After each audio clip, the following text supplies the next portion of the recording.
What's up, YouTube? Welcome to episode 5 of Snap Crackle Pod. I'm Ryan Wood, as always, alongside Trevor. Trevor, how you doing? What's going on, fellas? Good to see you. Yeah, all the fellas. Good to see all the fellas today. Yeah, we had an interesting week, I think. How about our weekend snap? What's poppin' with you? What's poppin'? What's poppin'? I'm liking the new music. I feel like Snap does a really good job of bringing some really good music to the home screen. It gets me hyped for playing some matches. It's actually one of my favorite things about the game. It's all those little intricate details that keep you coming back. But I'm a sucker for music. You already know that. So having a game where the music is pretty fire, it's pretty cool, and they switch it up every season. I've played many games before where it's the same uh, intro theme every single season, never changes, and I really like that it's constantly evolving. But anyways, my weekend snap, it's just been like my usual weekend snap where I play a lot of ladder games and or matches, excuse me, and try to work my way up as much as possible. I think I went up like 15. Hmm? Uh, yeah, so that was a pretty good week for me, and I kept getting my collection level up. But what about you? What's popping with your week?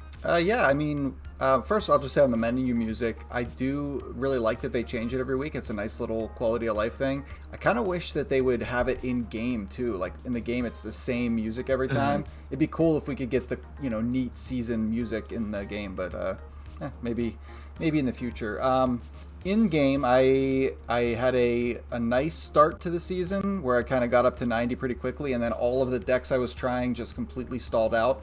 But I found a deck by Dexter. I don't know if you've ever seen any of his videos. He's a really good Marvel Mhm. Snap creator. I started playing it and immediately had like a 65% win rate, and my latest video is me getting to infinite with it. So it's a fun deck. It's actually, I'll just show it right here. Just in case anybody wants to see it, it is a Darkhawk deck, and it uses Super Giant, which is really good at countering a lot of the meta right now. And it's one of my favorite cards. So, and Terrax, which is the new card we talked about that throws rocks in your deck. So, Yeah. yeah, it's a really fun deck, and I recommend it for anybody who's looking to counter some of this crazy end of turn meta right now. But yeah, that's my weekend snap. Have you found some pretty good places to use Terrax? Like, Yeah, are you yeah. excited to use the card? I love it actually. It only works in Darkhawk really because why else do you? I mean, disrupting players is fun, but like getting the huge Darkhawk is the real benefit. You obviously need to make sure you have priorities. So this deck uses Hydra Bob and Korg and Makari, which will fly out of your hand and just get you priority on the board. And there's a lot of times where I'll just get 3 rocks in their deck and none in mine. Even taking 2 rocks is totally fine. So I think it's a really strong card actually. Is there any other powerful symmetries that can go along with Terrax? Because I don't have Darkhawk, so I'm Yeah. not sure how else I would use it. No, if you don't have Darkhawk, I would wait on Terrax. He's just not good enough outside of a Darkhawk deck. But Darkhawk you'll get eventually. I think he'll be along your track. I'm not sure if he's still Series 4 or 5, but eh, I'm working my way up.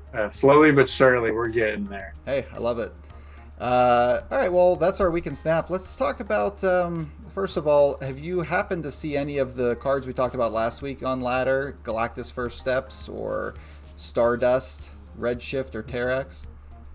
Galactus first steps once, Terrax once, but other than that, I haven't seen them a whole lot. I think it's just because a lot of the people that I'm playing, they're either newer players or they just don't have access to the cards. They're Sure. not dishing out money into the game. I'm not Yeah. exactly sure, but I haven't seen a whole lot of them. I did have the Galactus card played once against me, and I think it was like +4 more than it started off with. I can't remember what power it starts off with off the top of my head, but It's a it was only 612. plus. Yeah, well, I still kicked the guy's butt anyway, and I won 2 out of 3 locations and won. But Deract, I got used against me, and I was pretty annoyed pretty quickly because it seems like anytime I forget what the location is where you get rocks shuffled into your deck, but anytime there's anything involved with rocks, it seems like I'm drawing those cards immediately. Yeah, every time. So it's aggravating. Yeah, Subterranea, and it definitely feels like the next three draws are going to be rocks somehow. So it's a lot. Yeah. Yeah. Yeah, I've seen an okay amount of them. I'm not that impressed with Galactus First Steps either. I think that it's maybe not the right meta for him. If the meta really wants a giant 6-drop, he could be okay, but it takes a certain kind of deck. Stardust is interesting. I've seen some people who have played Stardust, and sometimes it feels amazing, and sometimes it just kind of falls flat. So I think it's about where we thought it would land. Redshift has been Right. played in a lot of Agatha decks, and it's a pretty strong discard card. And just being able to get rid of your leftmost card sometimes is nice for a discard deck. So that card's not bad. And then I love Terrax. So although I wish Terrax had an animation, it kind of shipped without one. I think they're gonna try to fix that It now. doesn't have an animation. No, so literally it hits the board and then crickets, and it's like they have Come. 3 rocks in their deck, but yeah, Yeah, there's so much they can do with 3 rocks. Come on. I don't But think. Yeah, my question about Stardust is, have you seen it? Because I'm really interested in that card. I don't yeah. know why, but the tech cards really do interest me. But have you seen anybody that was like wildly successful with it and completely shut down a deck? I ran a couple decks with Stardust, and I had a couple times where it actually came in really clutch. But it's just hard to say if you're like I played a destroy deck with Stardust, and I mopped the floor with it. But sometimes, being a 4 cost, it comes down too late for any of that. Right. Like it's good against Arnim Zola or whatever you happen, X23 or Wolverine. But like if they've already played all that, or you just don't see Stardust, like it's. The one thing I will say is there's a thing called echo blindness in this game. Sometimes people just forget echoes on the board and they'll play an ongoing card into it. I had a couple players against me play Stardust and then play a card into Bar Sinister thinking it was going to fill up the lane, and it doesn't, and they lost the game. That happened to me like 3 times. They just didn't. They played the card, but they didn't realize that it would affect them in that way. So there's some use cases that you don't even think about, like locations, and it's not just shutting down cards. So Oh, that's brutal. To yeah, think you're gonna get something that's gonna change the game and then just get absolutely nothing. yeah, Oh, that's rough. That's rough. yeah. It's an interesting one, but I think we still need a little more time to see how everything shakes out. It's a lot of cards at once, which is kind of fun sometimes. Yeah, let's pull up this Frankie Ray Yeah, card this is here. Frankie Ray The Frankie Nova. Ray Nova. Uh, Okay, so I have some questions about this, yeah, honestly. Because I actually do, with this being a 2/3, moving into this 2/6, I see this being used, but I'm trying to think as a new player where I'm going to get a 6 cost card that I'm going to be able to play early enough that I can play this card afterwards. And my mind immediately went to Death, but I was like, wait, Death is actually an 8 cost, so I can't do that. it's So, actually the opposite. You need this card on the board, and then the next time you play a 6. So even at the end of the game, it'll double this. oh man, I read that totally backwards. Yeah. So the idea with this card is obviously worst case scenario, you don't play a 6, or if you do, it's a 2/6. But the idea with this is you just buff it in hand, or you buff it on the board. So you either like play it on top of like an Agony, or you play Hulkbuster on it, or Chimichangas, or Nakia, whatever it is, Okoye, however you can get it buffed up. Then at the end of the game, you play a 6, and it's going to be like a 212 or a 214, you know, depending on how much you buffed it at the start. You So, got to be careful adding this card to a chimichanga because it might burn it. right, just like Human Torch last week. It's true. It's true. Um, but yeah, this card released already. I played it once. I played it in a Namora deck that I already had built. I just kind of threw it in there.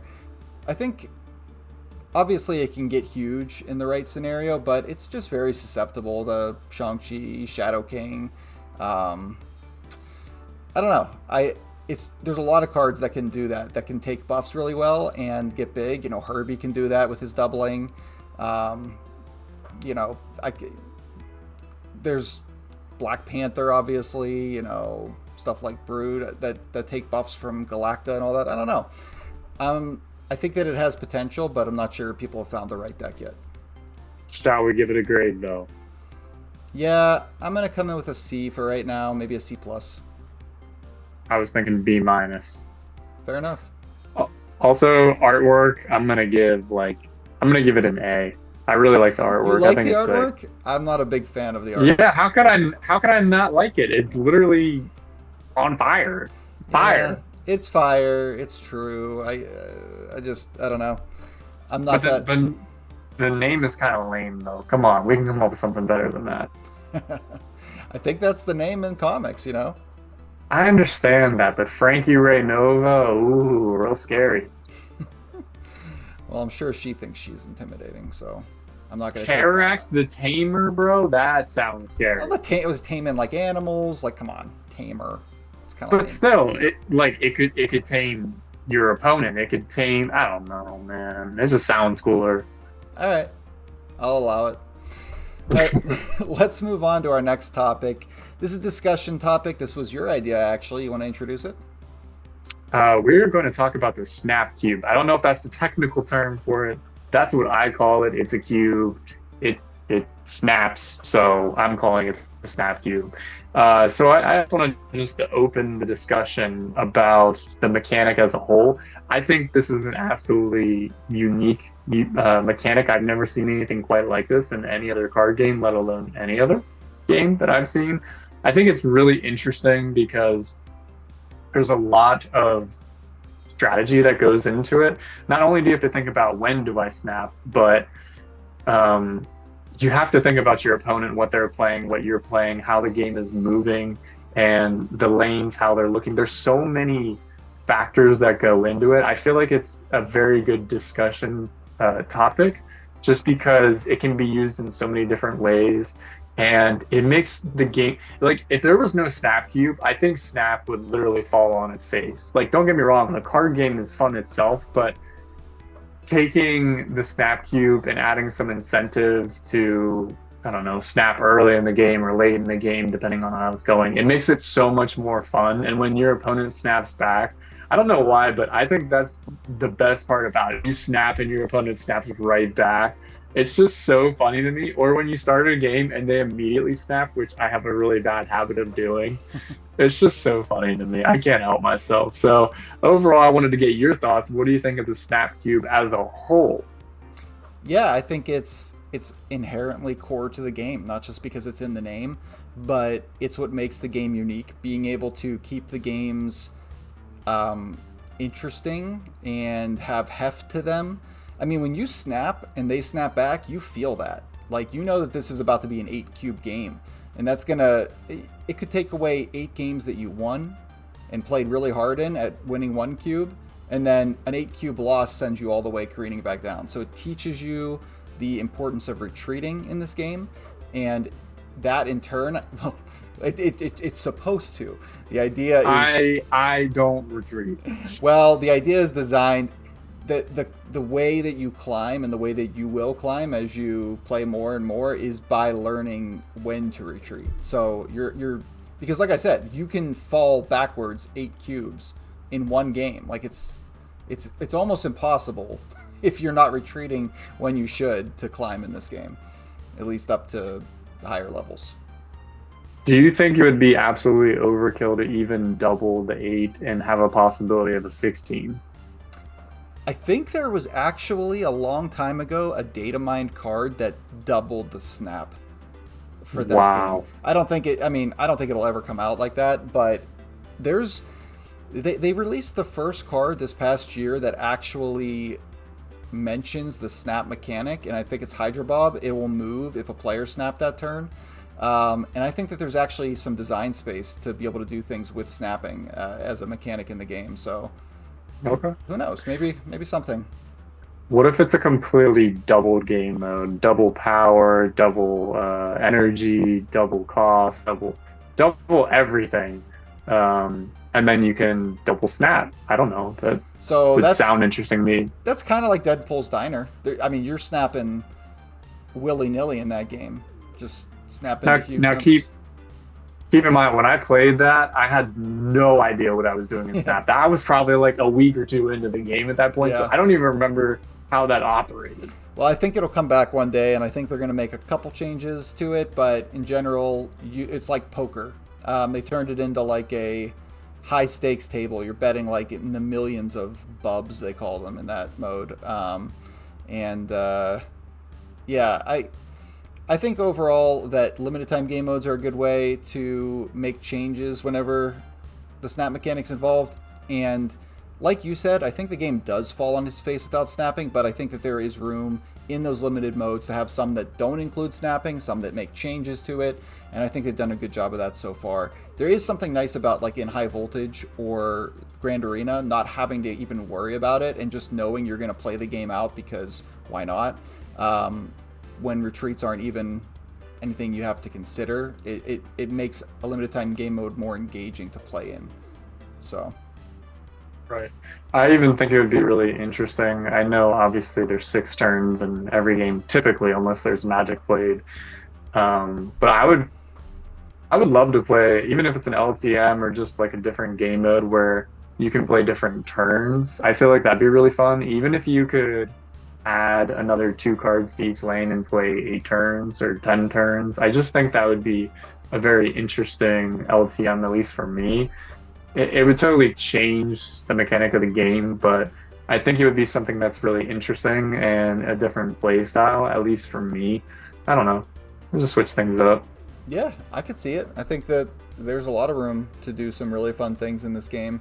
I think even like something like co-op, different modes like limited modes like arena, or drafting. There's I think the sky's the limit, and Snap is such a unique game with a unique mechanic, and the poker comparisons can't be lightly stated. I mean, this is like the only card game I know where you can bet on yourself, so it's cool. I can't think of any others. How long has this game been out in total since it came out to the public? Man, I am really bad with dates. It's been a few years, at least. So, When's your anniversary? my Snap anniversary? Sure. Let's go with that. My Snap anniversary. I've been playing since open beta, so however long ago Okay. that was. So I missed Yeah, out on sorry. the closed beta. I won't put you on the spot for the other one. No, November 1st, obviously. Secret Wife is Oh, of course. not back here right now, so maybe later. Yeah, yeah, just sometimes all one. All right, let's move on to this week's top 5 if you're satisfied with that topic. I am satisfied. All right, this week we're talking. We did 4 cost cards a while ago. Let's do our top 5, just favorite, 1 cost cards. Trevor, why don't you kick us off? You already know why we're doing 1 cost cards this week, and it's because 1 cost cards are my absolute favorite. I know they have very little impact on the game, but man, do I love playing 1 cost cards, especially when I can make copies of 1 cost cards and play Deadpool. Oh no, I just segued into my first card. Deadpool is my first card. Oh my gosh, look at that variant. Yeah, I love this one. What? Yeah, it's fire. What? That is so cool. Yeah, for obvious reasons, like I've mentioned a million times in this podcast, I play a lot of Destroy and Move. Therefore, a lot of these cards are going to be reflected in that regard. Deadpool, absolutely one of my favorite cards. One, for the fact that whenever you play him, I've mentioned this before, all of his phrases they just tickle me. I just love them so much. And I love the movies, not to drag outside influences into this discussion, but the movies are just hilarious. I love the character. I love the sarcasm, the irreverent humor. And Deadpool as a whole, when I can get it to a 116 or a 132, and it's just so satisfying. So I can't help myself but put Deadpool in here. He's fun. Let's just preface at the top of this: Killmonger does not exist for this topic. Does not exist. Correct. He can't hurt you. He does. No, he cannot. Love it. My first card is Howard the Duck. This is a card that nobody plays and everybody hates, and is the easy target for one of the worst cards in the game. Oh, the duck made you disappear. There you go. Duck solidarity. But what I love about Howard is he has an interesting little mechanic. You can actually tap him to see the top card of your deck. And even though that seems kind of useless, the fact that he's a 1 cost ongoing card makes him playable in some ongoing decks. And I love using the tap in my combo decks with Iron Lad just to see what it would copy and to see if I'm going to hit my combo and know if I can retreat. So it actually comes into the snapping mechanic. He just gives you a little extra bit of snap equity to know when you can snap or when you can retreat based on what you're going to draw.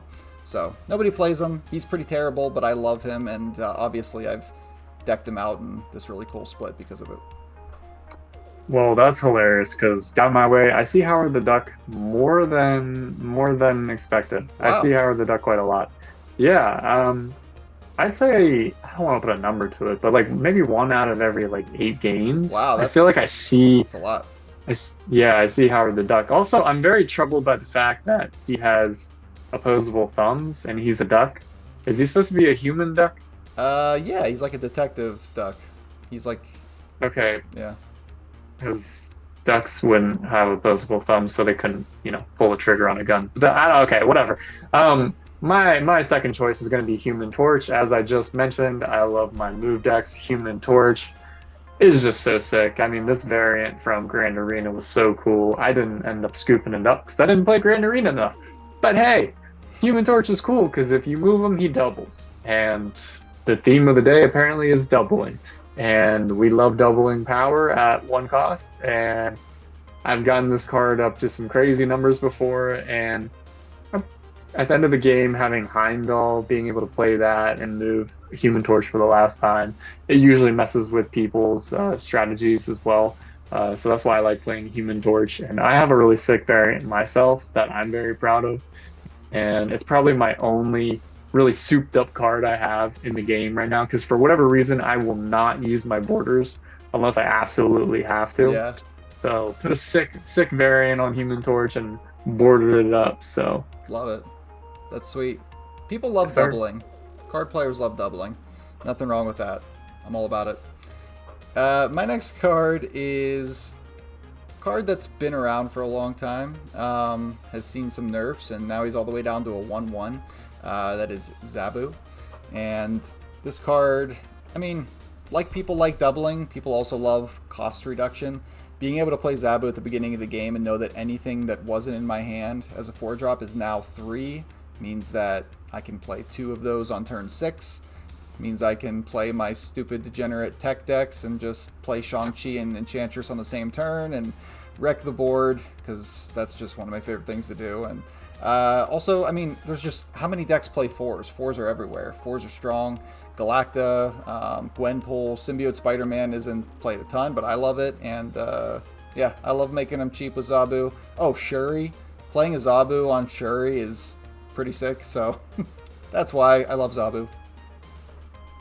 Yeah, Mufasa's a really cool card. I have to agree. I'm gonna It does look. It does. for my next. It does. Yeah, it's pretty sick. Going into my third one, probably very unpopular, not used very often, but I find a lot of merit to this card. We got Ghost Spider up in the building at number 3, no particular order. I just number 3. But anyways, just being able to shift cards around in a move deck is obviously very clutch for me.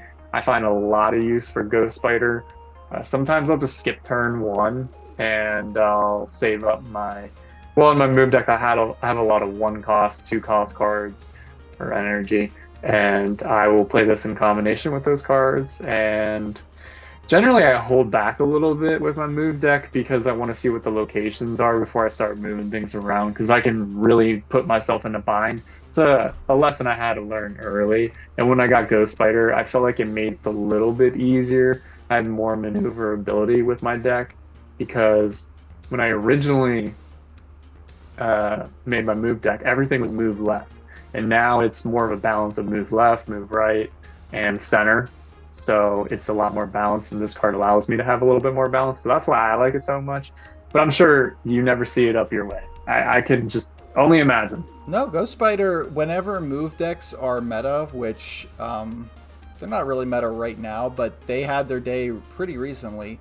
Ghost Spider's in all of them. Ghost Spider's a move staple up in Infinite, and especially Top Infinite, which I'm not quite in, but I know that Move Bounce is a really popular deck, and Ghost Spider is just, when this card first released, it wasn't a 1-drop. They made it a 1-drop fairly shortly after that, and since then, I mean, just a move enabler at 1 is too powerful in any move deck that's doing a lot of moving. So, yeah, Ghost Spider's good. All right, my next card. What you What I got?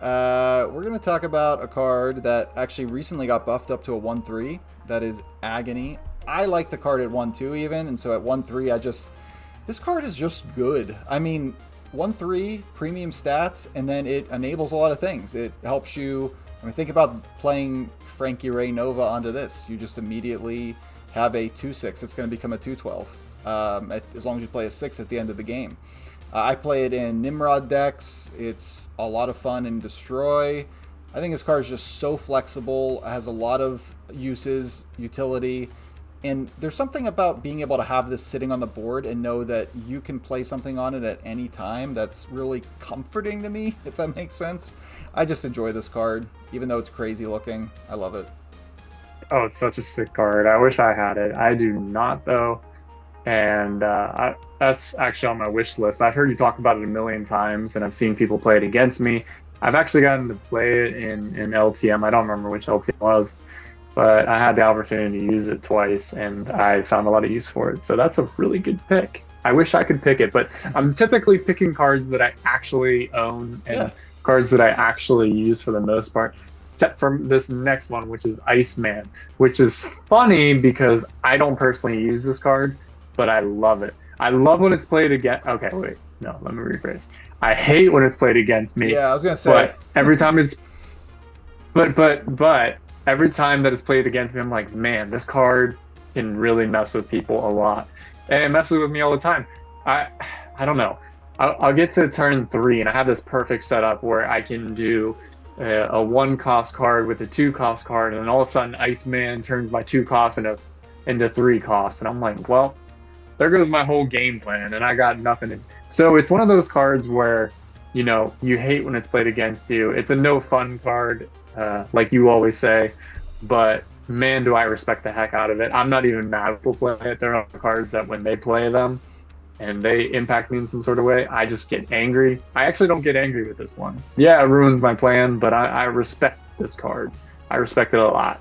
I like that. I think a lot of people hate this card just because of what you said. It's frustrating to have played against you.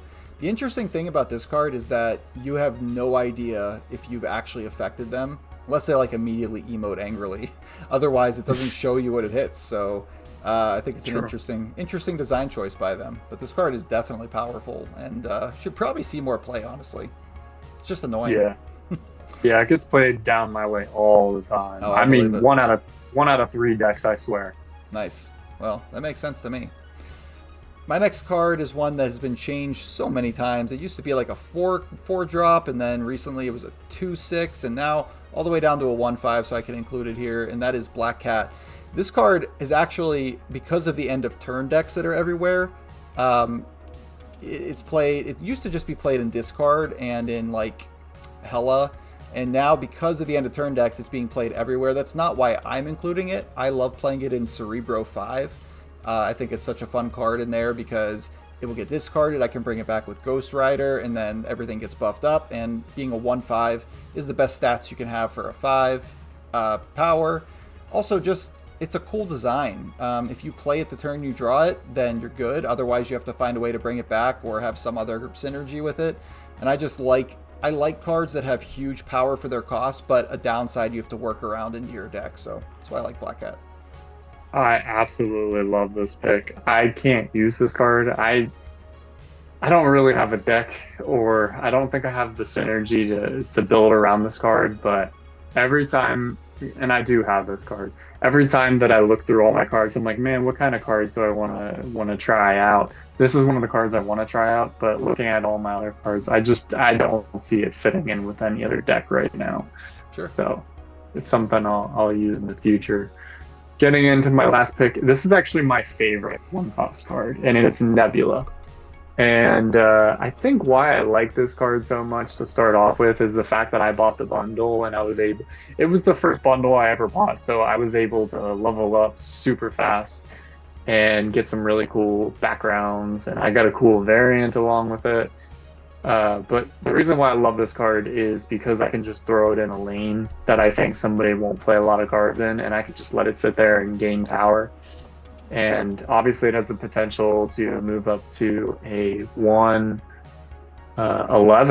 I've never gotten it to a 111, but I think I've gotten it up to a 1.9 before, and that's Oh a yeah. lot of bang for your buck. And most of the time, I'm getting it up to a 1.5 constantly. Every single time, I'm probably getting up to a 1.5. Sometimes I push it into 1.7, 1.9, but most of the time, at least a 1.7. Like Black Cat. I mean, that's pretty powerful right there for a one cost card to get to five. There's not a lot of cards in the game that can allow you to get there. Yeah. Or if they do, they assist another card like a Hawkeye where you play it and it adds +3 or whatever, +4 power to another card. So you can get some value there too. I just really like the value on this card. I think it's sick. Huge fan of Guardians of the Galaxy and really love the character in the movies. So that's why it's on my list. Love it. This card's awesome. Super solid, super strong. I just think it's fun to try to force your opponent to play places. It has a lot of cool mind game aspects to it, and really cool card. I love it. It's probably the best Guardians card by far, which is Oh interesting yeah. because it came out after all those other cards, and they're not played a ton, but Nebula still finds lots of homes. So, really cool card. Yeah.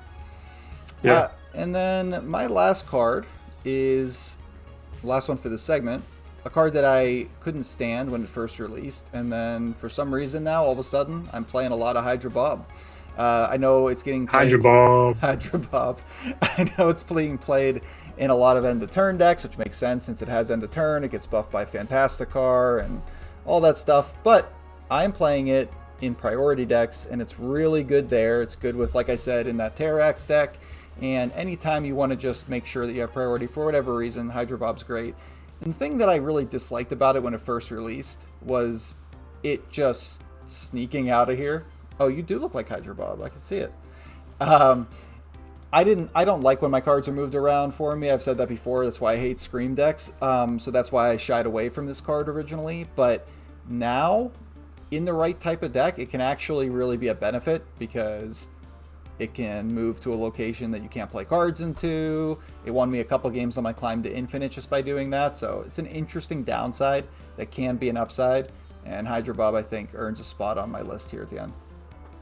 I think it's sick. I actually have never seen the ability of it. I think it's absolutely sick that it has some sort of mechanic that's affiliated with the snap ability. I don't. Are there any other cards that do this? No, Because this is the only one so there far. there should be at least a couple more because that is. I don't know. That's just a really cool idea. I would have never thought of anything like that. Yeah, it adds really cool tension because sometimes nobody is snapped and this card is in the perfect position. It's like, well, who's going to snap? Like, are we both going to snap? And are we going to You do it got a on quick. different turns? But yeah, You got a quick chat to snap. that's right. All right, so that's our top 5. Let's get into the audience question for this week. Last week, nobody commented. That's okay. I don't hold it against you. We're a tiny I'm holding podcast. it. No, no, no, no. I'm holding it against you. Get it together. Where's the secret wives at? Well, yeah, we could at least have the Secret Wives commenting. You're right. Seriously, Yeah, I don't hold it against anybody else, though. I do. Well, if you would like to be featured in next week's video, and who wouldn't want that? Think of the eyes on this comment and your username. So many. This week's audience question is, this was your question, what's the most fun thing you've done this summer?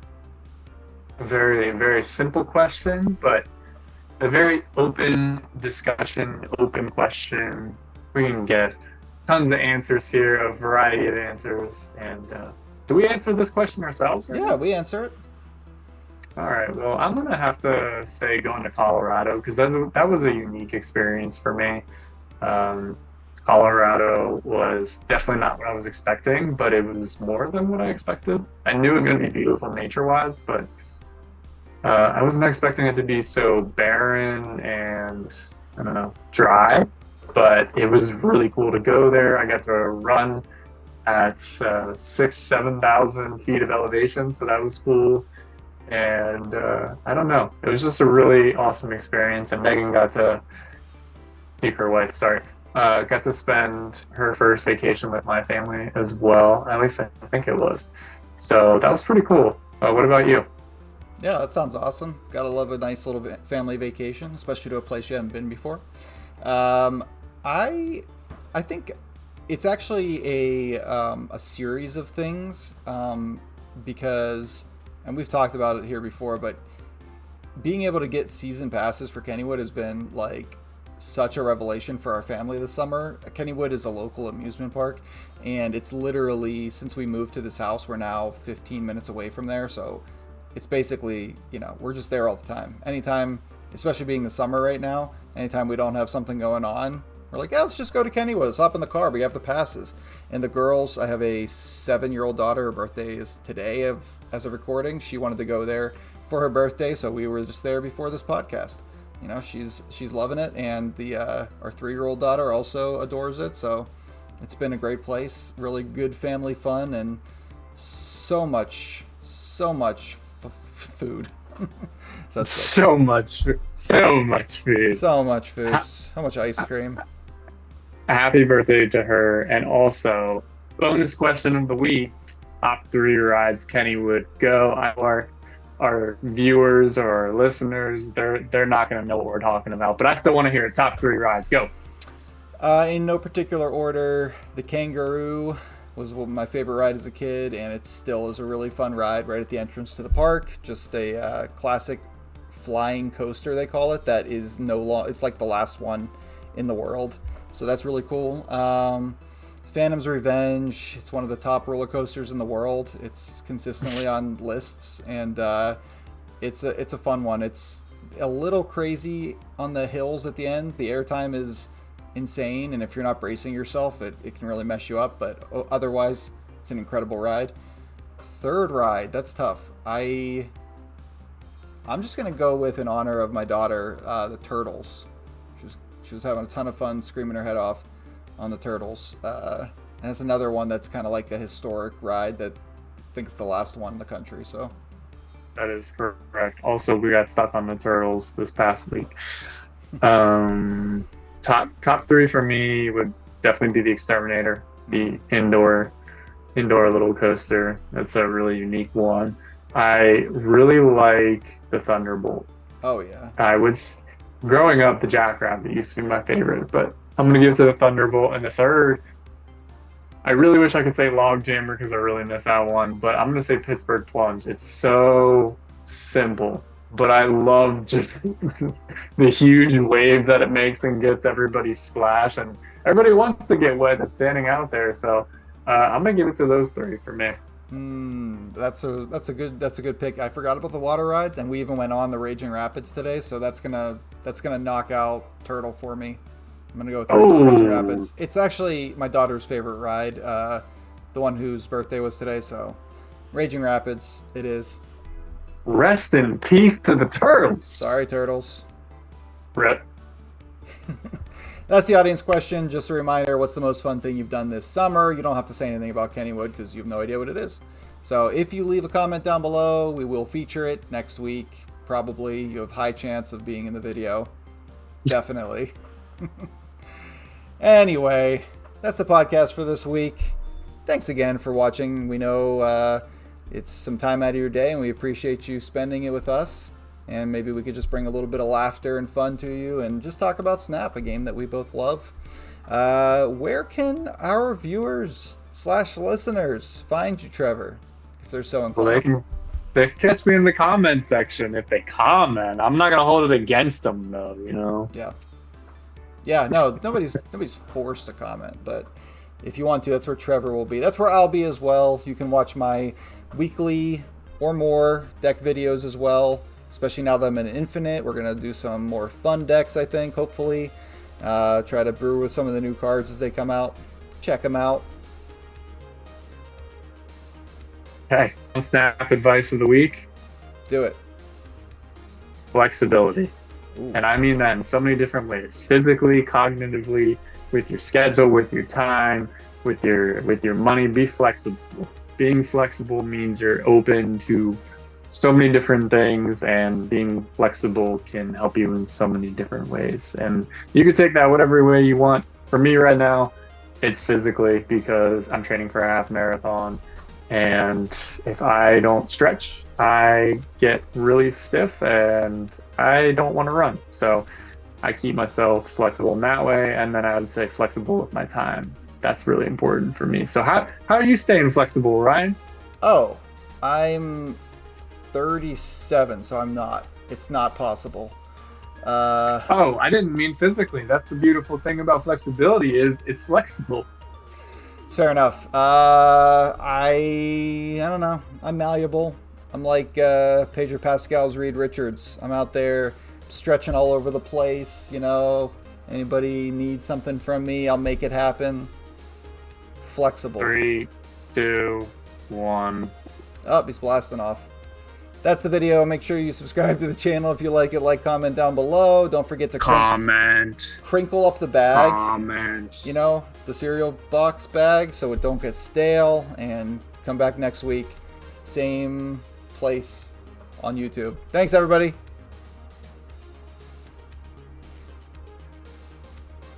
Frozen. Iceman. Nice. Ready? Sir. I don't know. Hydra Bob. Hydra Bob, Hydra Wives. I said that in my last video, and then I realized that nobody probably knows that reference anymore. You probably don't even know that reference. No, but all I thought of was hide your kids, hide your wife. That's what I was going for, yeah. Okay. Hydra Bob, Hydra Wives, Hydra Bob, Hydra Wives. Layla wanted me to show you this cotton candy that she made. She said whenever you come on that she wanted you to get your opinion on this cotton candy. I think it's quite splendid. Yeah, it's actually great. the stem is green and the green screen is keying it out, but just imagine that's there. Yeah. We're gonna call back, right? I mean, if I have to. Well, we gotta finish up. We're almost done. You're pretty cute, so I'll probably call back. Hydra Bob's cuter, though. Oh, that's true. I have to go to Ohio on Saturday, like in Skibbity? the morning. I'm gonna pretend like you didn't even say that. Ready?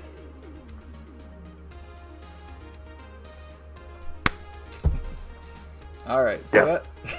that. All right. Here we go. Ready? I'm sorry. No, I'm you're sorry. good, I'm you're sorry. good. Good Nice, pod. man. Good pod, everybody. Secret wife. Good pod. Good pod. All right. Let's hear for the comment section. Let's hear for the comment section. Comment Insert section. cricket noise. No, our comment section's bussin'. You're tired. I'm very tired, dude. I was ready to fall asleep at 10 o'clock. Why did But the bicycle fall asleep?